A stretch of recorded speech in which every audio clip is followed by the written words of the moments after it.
Jesus Up the A Train by Stephen Adly Guirgis, Pulitzer Prize winner from America, New York, is a play set on Rikers Island, America's top security prison and the most notorious prison in America.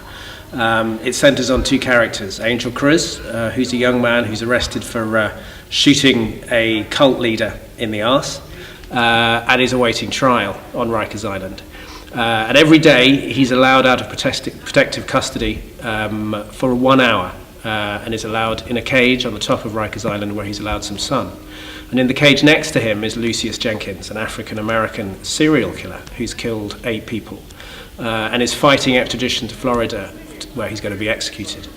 Now, Lucius Jenkins you think of as the most evil kind of man you could possibly encounter, but Lucius has found God, and the transformation has turned him, he thinks, into a far better man. Lucius shows kindness to Angel. He's the first person in Rikers Island who does, and a bond builds up between them. And as the play continues, where that bond takes them both becomes somewhere fatally terrifying and also quite inspirational.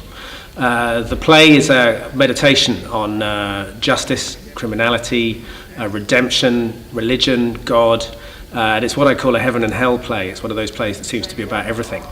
The other characters are 2 prison guards, D'Amico, who's the nice one, and Valdez, who's the nasty one, and Mary Jane Hanrahan, a public defender who tries to get Angel off. It's an extraordinary play. It's a visceral play. It's a visionary play. It's very funny. It's very inspiring. It's very fast-paced. It's got all the energy of a Tarantino and a Scorsese, but it also has an incredibly poetic heart, and it's utterly gripping. What we're hoping is the audience will be grabbed right from the first moment and almost won't breathe until the end.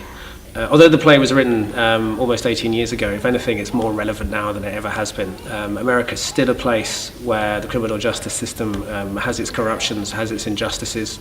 With Black Lives Matter, the play becomes even more important for us now. And the big issues, which I've talked about, are always going to be universal. With Trump's America, the play seems to sting even more powerfully. So this is not a play that not only never goes out of date, it's more in date now than it ever has been.